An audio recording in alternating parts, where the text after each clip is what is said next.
Hello hello hello everyone. I know there is one question जो कि आपके दिमाग में हमेशा रहता है कि क्या क्रोनोलॉजी इंपॉर्टेंट है। अगर इंपॉर्टेंट है तो कौन से ऐसे राइटर्स हैं जिनकी क्रोनोलॉजी जो है वो सबसे ज़्यादा इंपॉर्टेंट होती है। तो उस क्वेश्चन का सोल्यूशन मैं आज लेकर आई हूँ। आज मैं कुछ ऐसे राइटर्स को मैं लेकर आई हूँ जो कि आप बिल्कुल अवॉइड नहीं कर सकते हो at any cost related to their works, their chronological works. Basically कौन सा पहले आया है कौन सा बाद में आया है। जब भी क्रोनोलॉजी की बात करते हैं तो सबसे पहले हमारे कौन आ जाते हैं, विलियम शेक्सपियर। क्योंकि विलियम शेक्सपियर ने इतने सारे प्लेज लिखे हैं और हर प्लेज अगर देखा जाए तो लिखा किसी और ईयर में गया है, परफॉर्म कभी और करवाया गया है और पब्लिश फिर बाद में हो रही है, कभी क्वार्टर में हो रही है, क्वार्टो में हो रही है सॉरी, और कभी फोलियो में हो रही है। फोलियो के भी अलग अलग एडिशन है, राइट। तो ये बेसिस पे अगर देखा जाए तो फिर हमें कौन सी क्रोनोलॉजी जो है वो फॉलो करनी चाहिए। क्या ये सिर्फ विलियम शेक्सपियर पे अप्लाई होती है या फिर बाकी के राइटर्स पे भी अप्लाई होती है। तो सबसे पहले ना हम लोग विलियम शेक्सपियर को ही शुरू करते हैं। विलियम शेक्सपियर की बात जब भी कर ली जाएगी, just a minute, okay, William Shakespeare की जब भी बात कर ली जाएगी तो हम लोग शुरू करते हैं Henry the sixth part 1, part 2, part 3। ये जो है हम लोग का सबसे अर्लीस्ट वर्क है हमारा विलियम शेक्सपियर को लेकर। और भी बहुत सारे वर्क है लेकिन उनका कॉमेडीज, ट्रेजेडीज और जो भी वर्क है that is a mixture of romance, comedy and everything. लेकिन 4-5 एक ऐसे वर्क है ना जो कि बिल्कुल आपको भूलना नहीं चाहिए और ये ना one of the typical chronological का होता है एंड दैट इज HOKM, है ना। HOKM that is all the important tragedies, right, all the 4 important tragedies of Shakespeare.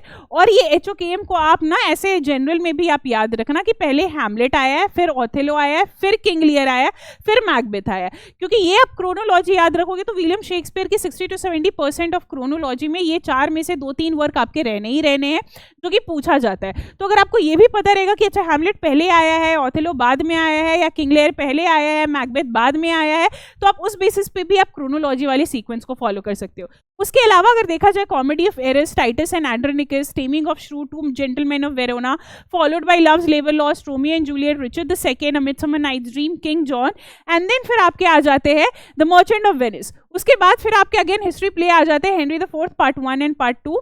फिर अगर आप देखा जाए हैमलेट, हैमलेट जो है वो 1600 से 1601 के बीच में लिखी गई थी।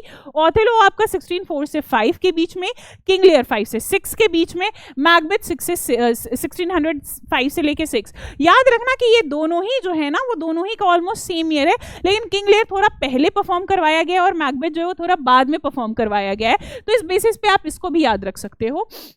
देन कम्स व्हाट, आपका लास्ट का अगर कुछ देख लिया जाए तो लास्ट का 4-5 भी आप क्रोनोलॉजी में याद रखोगे। शुरू आपको कहाँ से करना है, आपको टाइमन ऑफ एथेंस से करना है शुरू, पेरिक्लिस, फिर आपका आ जाएगा Cymbeline, winter's tale, tempest. Tempest जो है वो one of the last work है शेक्सपियर का, one of the last comedy है शेक्सपियर की। And then Henry the eighth and then 2 noble kinsmen, right. ये आपका शेक्सपियर का क्रोनोलॉजी है जो आपको दिमाग में लेकर चलना है। फिर आपके कौन आ जाते हैं, टॉमस हार्डी। टॉमस हार्डी के क्रोनोलॉजी, और जो भी क्रोनोलॉजी अगर आप ध्यान दे रहे हो तो कैरेक्टर्स भी ध्यान देना, शेक्सपियर के भी कैरेक्टर्स आप ध्यान देना। हार्डी की डेस्परेट रेमेडीज 1871 में आती है। वहां से अगर आप देखोगे तो ये वर्क जो है वो करीबन 13 ऐसे वर्क है जो कि आपको याद रखने क्रोनोलॉजी में। यानी काफी ज्यादा डेस्परेट होकर मैं ग्रीनवुड ट्री के अंदर बैठी, मतलब ग्रीनवुड ट्री के नीचे आई, और मैं जैसे ही ग्रीनवुड ट्री के नीचे आई मैंने देखा क्या कि एक pair of blue eyes, already वहां पे जो है वो 2 आंखें मुझे दिख रही थी, अंधेरा था काफी ज्यादा और 2 आंखें मुझे दिख रही थी, ब्लू कलर की आंख। और ये मैं काफी दूर, ये मतलब जो भी सेटिंग थी ना वो काफी क्राउड से काफी ज्यादा दूर था, राइट। और एक हाथ भी निकल गया, पहले मुझे आंख दिख रहा था फिर हाथ भी निकल के आने लग गया। फिर मैं डर गई और मैं वापस से अपने घर यानी वापस से अपने नेटिव चली गई, राइट। फिर वहां पे मैंने ट्रम्पेट बजाया, मैंने खूब शोर किया, ऐलान कर दिया कि पता है मैंने देखा 2 ब्लू आंखें देखा अंधेरा में ट्री के नीचे, एंड देन हाथ भी था, right. And at the same time फिर वो सारे लोग जो है वो इकट्ठा किए, टावर के पास आए सारे लोग, और वहां पे मेयर जो है वो डिसाइड करते हैं कि भाई अब क्या डिसीजन लिया जाएगा, राइट। सब बोलते हैं कि चलो टेस को बुलाया जाए, जूड को बुलाया जाए, क्योंकि टेस और जूड जो है वो 2 इंपॉर्टेंट कौन थे, 2 इंपॉर्टेंट आर्मी पर्सन थे, तो वो लोग इस चीज से डील कर सकते हैं। यानी मैं काफी ज्यादा डेस्परेट थी, मुझे कहीं जाना था, मैं ग्रीनवुड ट्री के अंदर गई, फिर मैंने ब्लू आई देखा, और ये ब्लू आई जो है मैं जहां भी गई थी वो क्राउड से काफी ज्यादा दूर था, फार फ्रॉम मैडिंग क्राउड। फिर वहां पे मैंने हैंड भी देखा, हैंड ऑफ एथलबर्टा, वह वापस से गांव चली गई, यानी वापस से अपने रिटर्न मतलब नेटिव में चली गई, रिटर्न टू द नेटिव। फिर वहां पे मैंने ट्रम्पेट लेकर अनाउंस किया, ट्रम्पेट मेजर। एंड देन एक सेटिंग थी कॉल्ड लायोडिसन। लायोडिसन में एक टावर भी थी, वहां पे टावर पे मेयर आते हैं और वो क्या करते हैं, वो वहां के नेटिव का नाम वुडलैंडर्स था, उसमें से वुडलैंडर्स में से 2 जन को वो चूज करते हैं, that is Tess and Jude को वो चूज करते हैं to fight with this person whoever blue eye और हैंड जो भी है। तो इस बेसिस पे आप हार्डी को याद कर सकते हो। फिर आपके डीएच लॉरेंस को ऐसे भी आपको याद करना है। व्हाइट पिकॉक आपका हो जाता है, ट्रेसपासर हो जाता है। फिर सन्स एंड लवर्स 1913 याद रखना है, ये ईयर ही याद रखना है आपको, राइट। फिर रेनबो का सीक्वल है, तो ऑब्वियसली रेनबो का जो सीक्वल है वो उसके बाद आएगा, विमेन इन लव। तो रेनबो 1915 में आ रही है, तो विमेन इन लव 1920 में आ रही है। दोनों में सेम कैरेक्टर, गर्ड्रन का कैरेक्टर आपको देखने को मिलेगा, उर्जुला का कैरेक्टर देखने को मिलेगा। रेनबो में उर्जुला मेन कैरेक्टर हो जाती है, आगे जाके सिर्फ मेन कैरेक्टर नहीं बन जाती है, ये गर्ड्रन और रूपर्ट बर्किन भी साथ में हमारे आ जाते हैं।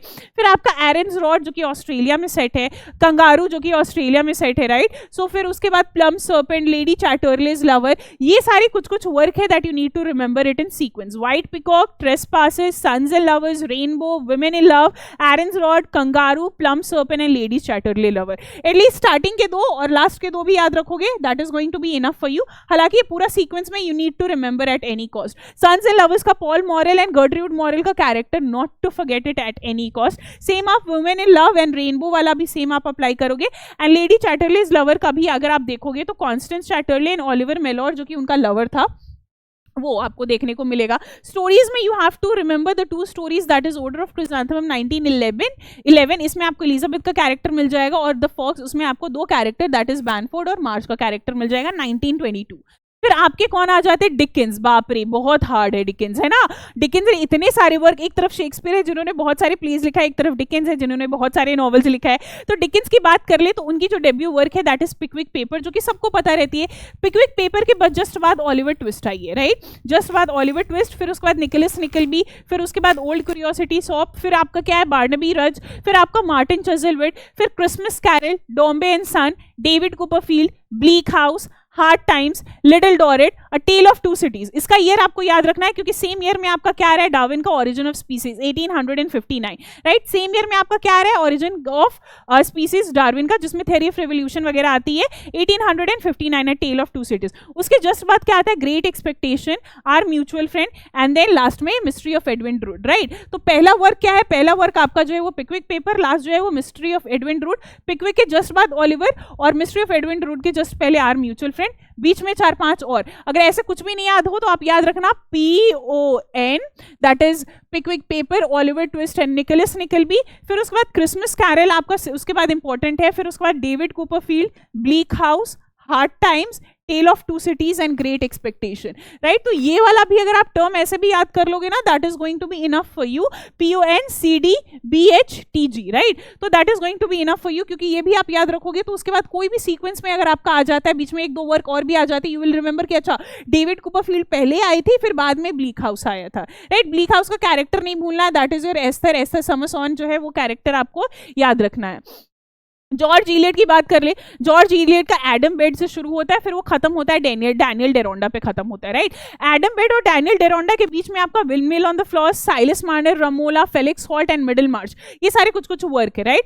Adam Bede, Mill on the Floss, Silas Marner, Romola, Felix Holt, Middlemarch and Daniel Deronda, right. इस ये आपका 7 वर्क है that you need to keep it in your mind. Then comes your T S. Eliot के आपके poems भी याद रखने दिमाग में और प्लेस भी याद रखने। पोएम्स आपका शुरू होगा एल्फ्रेड प्रोफेरोक से शुरू होगा।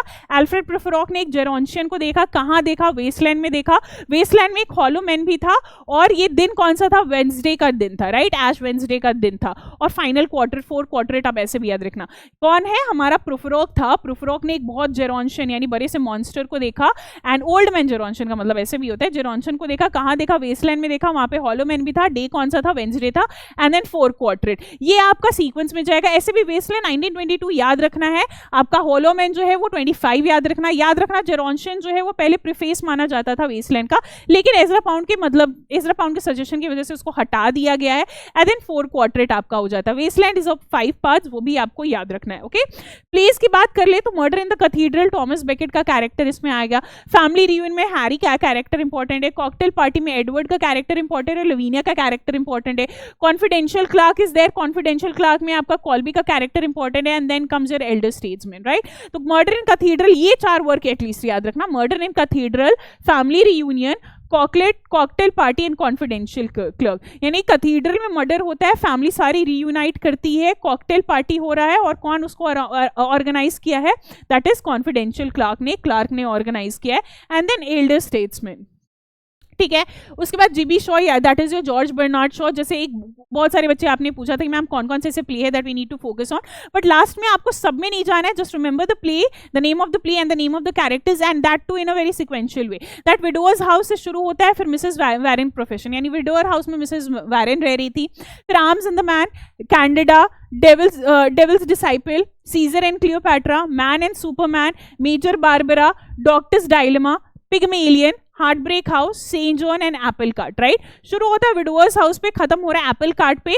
विडोअर्स हाउस के जस्ट बाद आपका मिसेस वैरेन्स प्रोफेशन हो रहा है, और एप्पल कार्ट के जस्ट पहले आपका क्या आ रहा है, सेंट जॉन आ रहा है। सेंट जॉन से इनफैक्ट रिलेटेड क्वेश्चंस भी रही है कि कौन सा ऐसा वर्क है जो गिवन ऑप्शन में आपका सबसे लास्ट रहा है, तो सेंट जॉन रहा है, और बीच में आपका arms and the Man, Candida, फिर आपका मैन सुपरमैन, और फिर आपका पिग्मेलियन। ये कुछ ऐसे वर्क है जो कि आपका बीच में आ जाते हैं और आपके लिए इंपॉर्टेंट है जीबी शॉ के पर्सपेक्टिव से। इंडियन लिटरेचर में बात कर ले तो निज़म इज़ेकिएल की पोइट्री कलेक्शन से लेकर आपकी ये आ सकती है, क्रोनोलॉजी आ सकती है, टाइम टू चेंज से लेकर लेटर डे साम, जिसके लिए उन्हें साहित्य अकादमी अवार्ड भी मिल रखा है, Time to Change, 60 Poems, Discovery of India, the Third, the Unfinished Man, exact name, Hymns in Darkness and Latter Day Psalms, right. Time to Change, 60 Poems, Discovery of India, the Third, the Unfinished Man, exact name, Hymn in Darkness and Latter Day Psalms. और इसके अलावा कुछ और भी poems है that you need to keep it in your mind, like Background Casually, night of the scorpion. William Wordsworth की बात कर ले तो लिरिकल बैलेड आपका 1798 में आया है, प्रीफेस 1800 में आया है, पोएम इन 2 वॉल्यूम 1807 में आया है, एक्सकर्जन 1814 में आया है, पीटर बेल आपका 1819 में, और लास्ट इनका प्रिल्यूड हो जाता है जो इनके डेथ के बाद पब्लिश होती है, यानी 1850 में इनकी डेथ हो जाती है, और डेथ के कुछ ही महीने के बाद प्रिल्यूड भी आती है, right. Last work prelude earliest देखा जाए तो 1798 में उनका लिरिकल बैलेड, प्रीफेस 1800 में आपका आ रहा है। फिलिप लार्किन की बात कर ले तो इनकी भी कलेक्शन ऑफ पोइट्री से भी एक क्वेश्चन आ सकती है related to chronology. North ship, 20 poems, The Last Deceived, Whitsun Wedding, High Windows and Collected Poems. These are quite few collection जो कि आपको रखना है ध्यान। आपका लेस डिसीव्ड भी जो है वो इंपॉर्टेंट है क्योंकि इसमें इनका चर्च गोइंग है, राइट। फिर आपका विट्सन वेडिंग में तो एक तो विट्सन वेडिंग खुद ही हो गया, दूसरा क्या है, Arundel tomb is very important.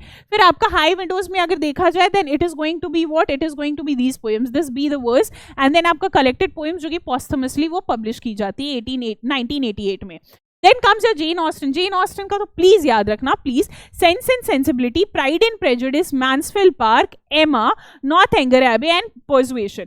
दो ऐसी वर्क है जो कि उनकी डेथ के बाद पब्लिश हो रही है, दैट इज नॉर्थएंगर एबे जो कि दिसंबर में पब्लिश होती है, और साथ ही साथ पर्सुएशन। और इसी की वजह से कभी कभी आपको ये 1817 की जगह 1818 मिलती है, क्योंकि आगे जाके जब ये वापस से नेक्स्ट ईयर 1817 के दिसंबर में आती है ये दोनों वर्क, और फिर जब वापस इसको पब्लिश की जाती है तो वहां पे कवर पेज पे 1818 आ जाता है। तो ये दो वर्क जो है वो पोस्टमसली है, दैट इज नॉर्थएंगर एबे एंड पर्सुएशन, बट पहले sense and sensibility, pride and prejudice, Mansfield park and एमा, एंड फिर आपका दो ऐसा वर्क है जेन ऑस्टन का जो कि फिनिश ही नहीं हुआ, that is Watson and Sanderson, right. तो उसका भी अगर ईयर याद रखना है तो ठीक है, नहीं भी रखोगे ईयर याद रखोगे, क्योंकि अनफिनिश से जनरली उतना क्वेश्चंस आते नहीं as compare to the works that are finished, right. तो ये हो गया आपका जेन ऑस्टन। मुल्क राज आनंद से तो आना ही आना है, that is like 50% of surety that की these writers are going to come. Mulk Raj आनंद का अनटचेबल कूली आपको याद रखना है, और लास्ट का दो भी याद रखोगे, that is morning face and private Life of Indian Prince, right. Untouchable, coolie, दोनों ही एक साल के बाद अगर आप देखोगे एक साल का ही गैप है। फिर 2 Leaves and a Bird, Village, Across the Black Water, Sword and Sickle, and then Black Heart, 7 Summers, the Private Life of an Indian Prince, and then you have Morning Face, Mulk Raj Anand. Then comes your what, then comes your R K Narayan. Are K Narayan क्योंकि उन्होंने बहुत सारी work लिखा है तो of course ये obvious सी बात है कि बहुत सारे वर्क की क्रोनोलॉजी मतलब याद करने में बहुत हार्ड होती है। स्वामी एंड फ्रेंड्स से शुरू होता है उनका जर्नी, और वो जर्नी खत्म होता है ग्रैंड मदर्स डे, यानी कि पहले दोस्तों के साथ जो है वो जर्नी उनकी शुरू होती है, लेकिन at the end of the day आना तो घर पे ही है, आना तो दादी के पास ही है, तो वो आपको at the end of the day देखने को मिलेगा। बीच में थोड़ा बैचलर का डिग्री आप ले लेते हो, थोड़ा रूम आपका डार्क रहता है जिस रूम से आप बैचलरेट कर रहे हो, फिर आप इंग्लिश के टीचर भी बन जाते हो, राइट। ये सारी चीजें आप ऐसे याद रख, like Swami and friends, you have your friends, and then you are doing doing your graduation, then you went to a dark room in the sense that कि आप रूम रेंट करके आप रहते हो, अपनी ग्रेजुएशन को कंप्लीट करते हो, फिर आप इंग्लिश के टीचर बन जाते हो, आप सारे इंग्लिश लिटरेचर वाले स्टूडेंट हो, राइट, आप इंग्लिश के टीचर बन जाते हो। फिर उसके बाद क्या है, संपत है, फाइनेंशियल एक्सपर्ट है, Waiting for Mahatma, Guide is important, right, Guide is very very important, very important. The Raju character, the name character of that character is Raju, the Man Eater of Malgudi, the Vendor of Sweets, the Tiger of Malgudi, Talkative Man and World of Nagaraj, and then you have Grandmother's Tale. And ऐसे भी याद रखना, the fictional land is Malgudi of R.K. Narayan. Then you have Raja Rao, Kanthapura, serpent of, इनका तो ज्यादा work है नहीं, ऐसे भी 3 वर्क अगर आप याद रखोगे, that is these 3 works, right, Kanthapura, serpent and the rope, cat and the Shakespeare, right. पहले कांतापुरा में गए, वहां पे सर्पेंट मिला, सांप मिला, सर्पेंट ऐसे याद रखना, सांप से याद रखोगे आप। और फिर उसके बाद क्या है, कैट, उसके बाद बिल्ली आपको दिखी, राइट। उसके बाद आपका क्या है, comrade Kirillov, and then chess master and the and his moves, right, ये आपका लास्ट में आ जाएगा। सो ये 4-5 वर्क है of Raja Rao that you need to remember. Then Dattani का Where There is a Will से लेके आपका बिग फैट सिटी तक जाता है। Dance Like a Man and Tara is again another work that you need to remember. Final Solution is of course very important related to Dattani because he got a lot of awards and recognition because of Final Solution. So यहाँ पे क्या है, where there is a will, dance like a man, Tara, bravely fought the queen, Final Solution, on a muggy night in Mumbai, 7 steps around the fire, 3 steps in September, and a big fat city. These are the works that you need to remember, and you need to remember in a chronological way. And then comes what? Then comes your Girish Karnar. Girish Karnar में भी ज्यादा work नहीं, इसका भी 4-5 इनका आप याद रखोगे। कैसे याद रखोगे? Yayati, Tughlaq, Hayavadana and Nagamandala, right, Yayati, Tughlaq, Hayavadana and Nagamandala, right, Yayati, Tughlaq, Hayavadana and Nagamandala, क्योंकि ये 4 इंपॉर्टेंट वर्क है और ये 4 वर्क से जो है मतलब उनका जनरल क्वेश्चन रहता है। इन जनरल भी आप ये 4 वर्क को याद रखोगे और क्रोनोलॉजिकल भी याद रखोगे, 61, 64, 71, 88, right, that is Yayati, Tughlaq, Hayavadana and Nagamandala. And then फिर आपका क्या होता है, Talidanda, right? Then you have Fire and the Rain, you have Odu Kalu Bimba, and then you have Rakshaka Tangadi, right? So these are quite few works that you need to remember related to your Girish Karnar.